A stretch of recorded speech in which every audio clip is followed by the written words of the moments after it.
6, 5, 4. Command engine start. 2, 1.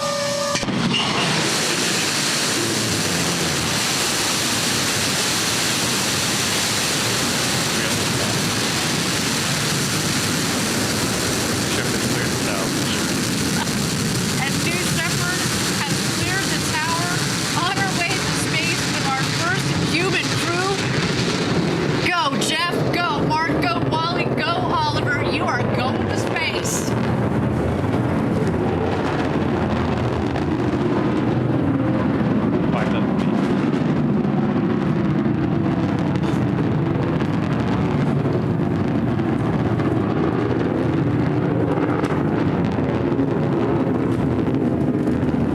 Oh my goodness, listen to the roar of the BE-3 engine. We are just about to pass through max Q, maximum dynamic pressure. That was when the stresses on the vehicle are at their maximum.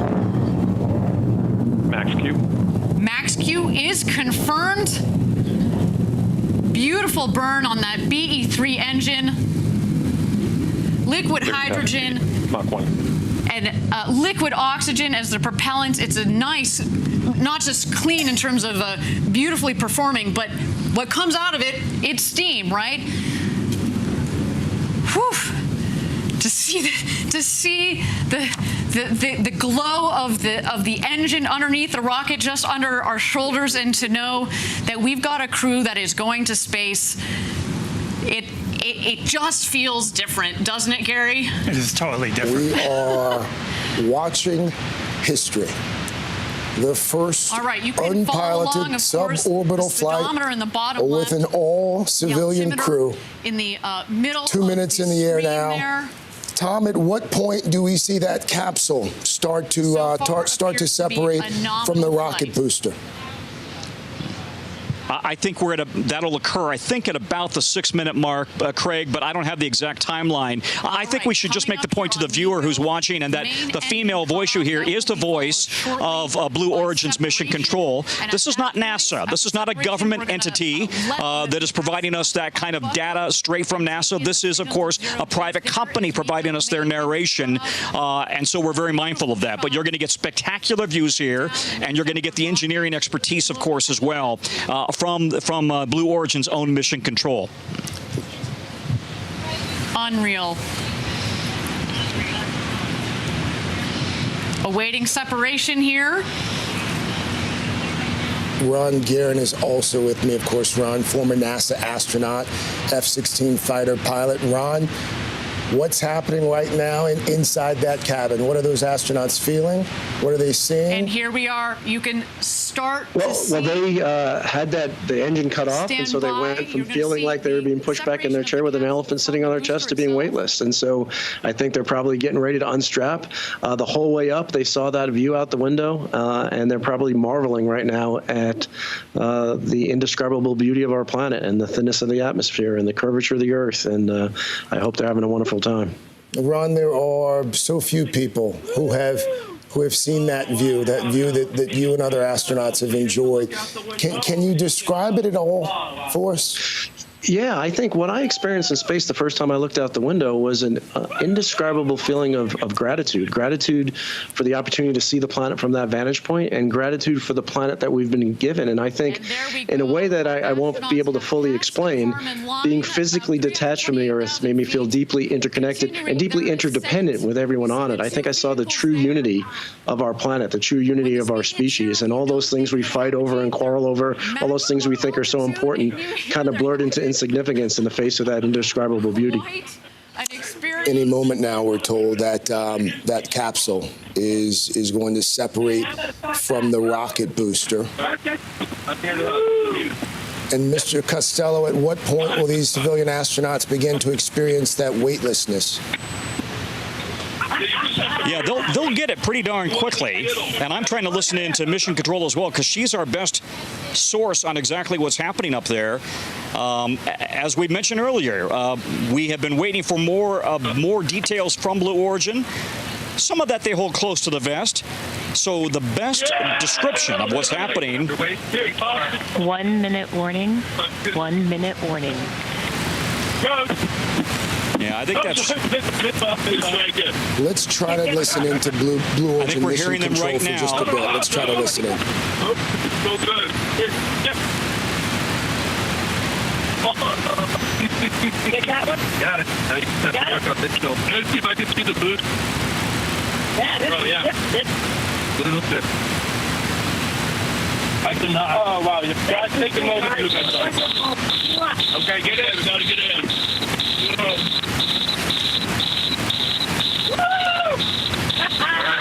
Roll. Oh, man, Dad, look at this. It's dark up here. Oh, wow. Craig, so we are hearing them floating inside the capsule and taking the photographs of each other. Is everybody in? First status check. We don't have the video of that just yet, Tom, but what we can do is describe on the right side of your screen, you are seeing that capsule. Oliver, status check. It has, as you can see there, detached from the rocket booster. That's precisely what's supposed to happen. And in just a few moments, you'll see 3 parachutes as well, bringing that capsule back to the ground. And when I mentioned the 6-minute mark, that I meant to say that's at about the point that they get back into their seats. I think that's where we are now. Astronaut Bezos.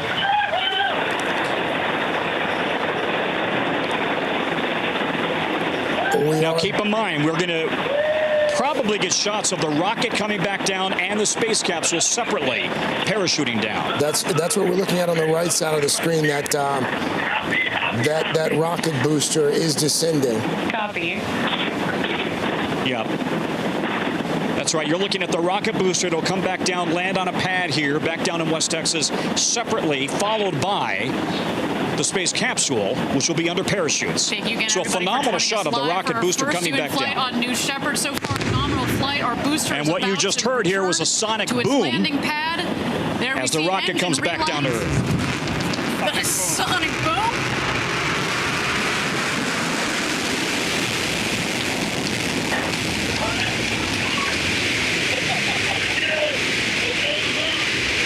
My goodness. And the booster has landed. The booster's on the ground, Tom. And booster touchdown. Welcome back, New Shepard. A beautiful rocket that provided a beautiful flight to space. Bullseye, right on the landing. My goodness, stuck the landing. And Tom, that capsule should follow here in roughly 3 minutes, correct? That's exactly right. So, and they will pull those chutes. And as that capsule is coming back down, it'll hit 3.7.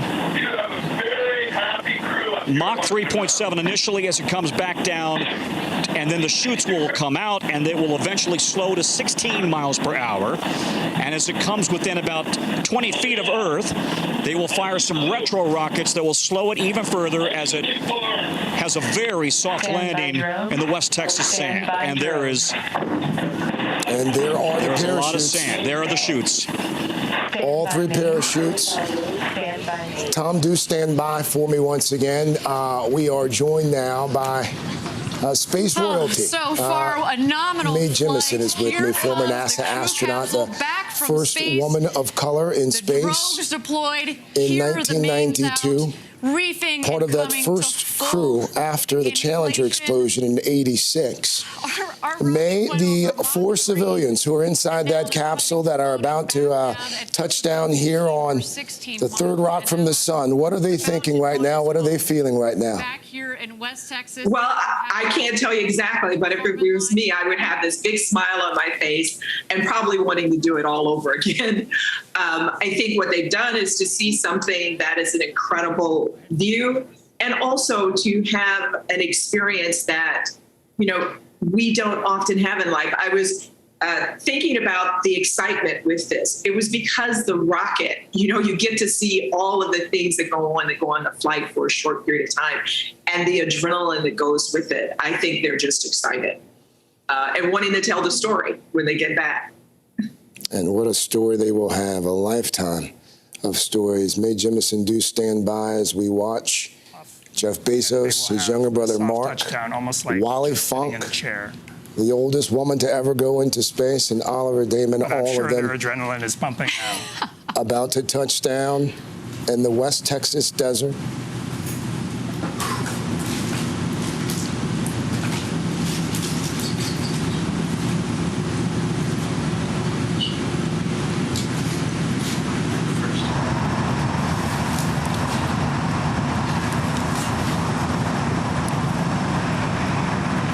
And touchdown. Welcome back, New Shepard's first human crew. What a Welcome flight. back to Earth, first step. Congratulations to all of you. What a day, what a day. Very happy group of people on this capsule. We're Mission so grateful to complete. everybody who made this possible. Mission accomplished. And now we watch and wait. It was amazing. It was amazing. Copy, first step. You have a very happy Capcom here as well. Let's do a status check. Astronaut Oliver.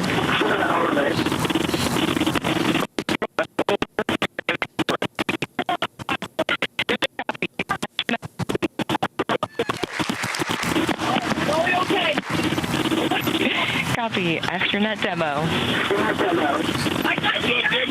Astronaut demo. I am unbelievably good. Copy.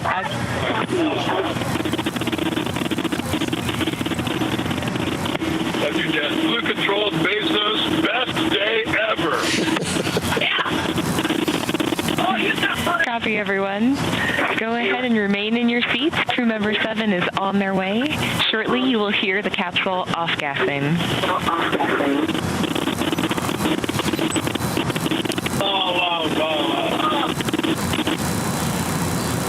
Did anybody have to or altitude or application? I didn't. We had. No, they got the. Yeah, we'll find out. It's okay. I had. My main mission was accomplished. I didn't kick anyone. That's fine. That was only about 5 minutes. Yeah. We were listening to Blue Origin Mission Control. You can see Mission Control there. Mr. Costello, it would seem as if it went off without a hitch. 210 feet. Yeah, and I think we heard their excitement in their voices. I think I just heard Wally Funk say she'd been floating for 5 minutes, which has just exceeded her expectations. Obviously, a great experience. And I got to think also about this 18-year-old Dutch kid, Oliver, who 2 weeks ago was between high school and college, and suddenly he's on a rocket going to the edge of space. So what a game changer this has been for him. What they're going to do now is make sure that all safety protocols are followed. They offload any gases, you heard them say, and then they're going to come in very quickly, or are coming in very quickly, I should say, right now, with the ground support team in trucks. And they will bring these new astronauts from their spaceship. Yeah. From their spaceship out towards the staging ground. We are replaying the moment just a few moments ago, that rocket booster taking off. And Tom, the whole thing was actually a few seconds less than the 11 minutes we were expecting. We can also tell folks. So Go ahead, Tom. I was going to say, do you get a refund if you come down 10 minutes and 30 seconds instead of 11 minutes into the flight? I don't know. It's a pretty expensive ticket. Listen, I do think it's also worth making the point. The beauty of this system, and let's celebrate the engineering expertise here. The beauty of this system is it is a reusable rocket. They're going to turn that rocket booster around, and the space capsule also will be reused. Very close to the capsule. It means that there's not. And we're watching those SUVs pull up to the capsule here. What do you think? And presumably in just a few moments, we are going to see four very happy, very excited That's how they can get folks. to it so quickly. They start moving even before it landed, based on the prediction of landing. We use weather balloons that we launched throughout the morning, and that gives us a very good idea of where it will land, which is within 1,000 feet. What you're seeing that they're doing right now is Kevin Sprogue, crew member 7, is just making sure everybody is okay and gives them a thumbs up. They're also grounding the vehicle. When you go into space, you could accumulate pretty significant electric charge. That's actually why we prefer that the astronauts not get out themselves, so that we can ground the vehicle of static charge, which can be quite strong. Excellent, and I think there that Kevin Sprogue, our crew member 7, has given the thumbs up for all of our astronauts that are on board there. Again, Jeff Bezos, Mark Bezos, Wally Funk, and Oliver Daemen. What an incredible day. You heard them on the audio. Best day ever. I mean, I feel like this is our best day ever, and we didn't even get to go up to space. I mean, what a day. Again, congratulations to the entire Blue Team, our astronaut crew, and of course the friends and family of these incredible astronauts. They're just about to exit the capsule here. Let's wait for that moment. There you see Jeff in the window. Oh, there you are. Felix is up here. All right, guys, what we do later.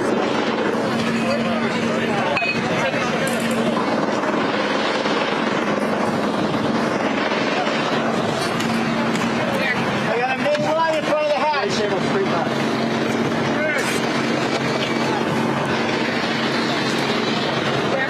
There's the main parachute line in front of the hatch.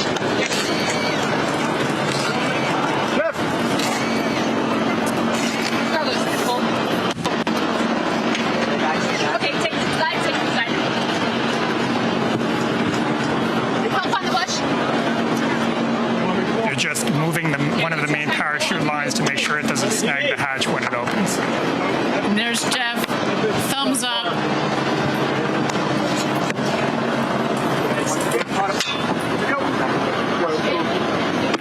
CC safe, Jimmy. You heard there, the CC is safe. No, I got it. No, it's not open.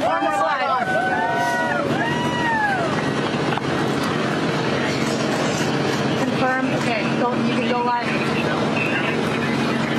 Go to the camera.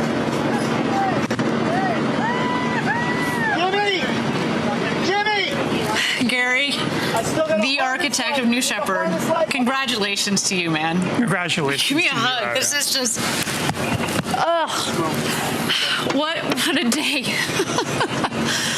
Again, thank you everybody for joining us live for our first human flight of New Shepard. Our 4 astronauts went to space and back, topping over 350,000 feet, well over 100 kilometers. They've come back down safely. We're just waiting here for egress. Our crew is going to get out of the capsule and meet their families back here on the ground. Of course, their families that have provided so much support since they were little kids and dreamt of this to this day and this moment. Okay, where's Christina and Mar? Let me know when everybody's there. We're doing Mar and Mary. Get in here, Mar. Guys, Kayla, you ready? Family, are we ready?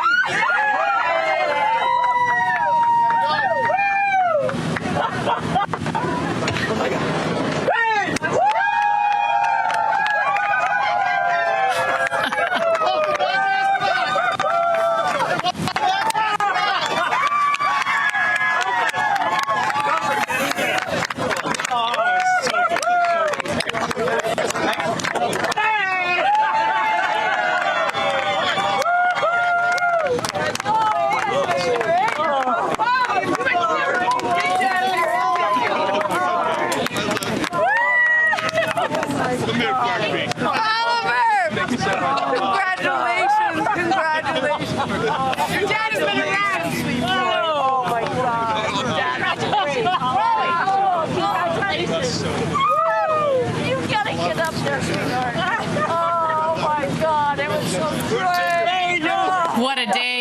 here a successful launch and landing of the New Shepard rocket and crew capsule with our first human flight crew there, Jeff Bezos, Mark Bezos, Oliver Daemen, and Wally Funk.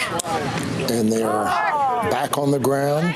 And their families hugs and high fives all around there in West Texas. Former NASA astronaut Mike Massimino is with me as well. Mike is also a senior advisor for space programs at the Intrepid Sea, Air, and Space Museum here in New York. And Mike, you watched it all unfold as well with me here.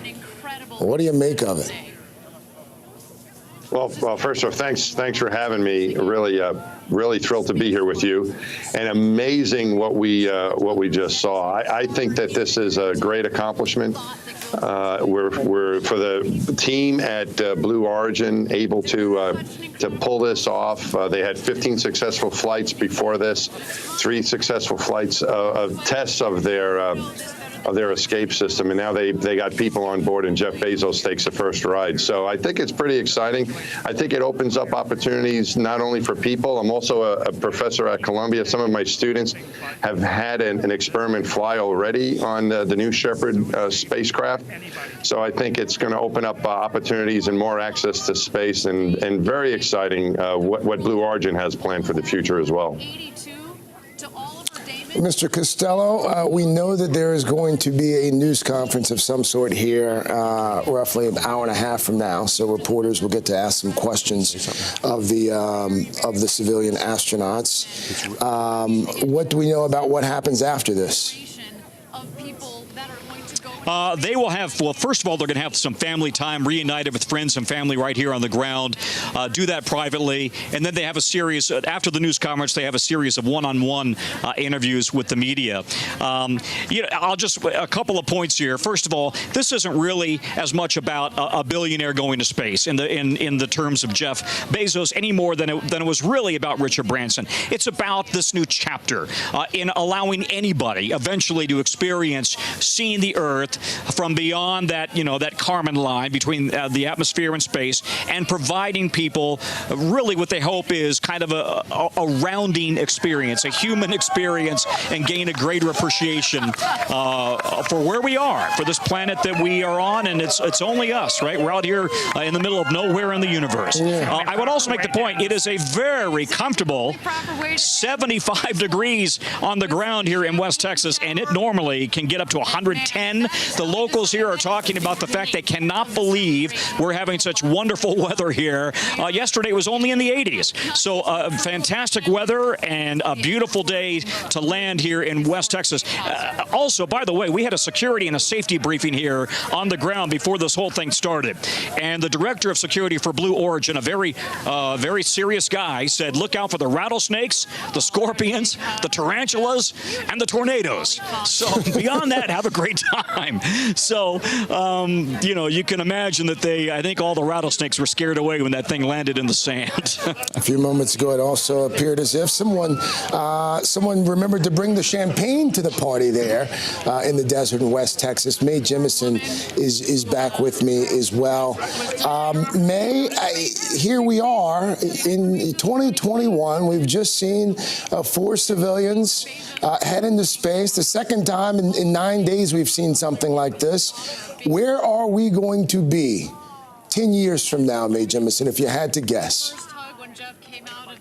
Wow, that's a big guess for me, Craig. I think that where we're going to be is where I hope we'll be, is that the excitement about space exploration continues, and we will steadfastly continue to support the incredible work that governments do in space exploration, because this is very clearly and rightfully built on work that was from 1961 on in terms of getting humans in space. And so we're able to have a confidence in Blue Origin and what they do because a lot of the big, heavy lifting was already done. The commercial industry brings a wealth of engineering and innovation to move things forward. So I hope what we're doing is we'll see this continued process where it's not, we haven't sort of said it's only commercial, it's only private industry, but we continue to support the work that NASA does, whether it's long-range space exploration or going back to the moon, and also putting in the work with commercial industry. So in 10 years, perhaps we'll see the ticket prices come down, we'll see more people involved, we'll see more payloads involved, and we will be back on the moon one way or the other. And that feels like the perfect period to our coverage this morning. A Blue Origin soared into space. It was there for roughly 10.5 minutes from touchdown to takeoff. Those 4 civilians, Jeff Bezos, Mark Bezos, Wally Funk, Oliver Daemen, all safely back on this planet right now. We will be hearing from them in just a bit. But for now, that concludes our coverage of the Blue Origin space launch. I'm Craig Melvin here in New York. Thank you for watching.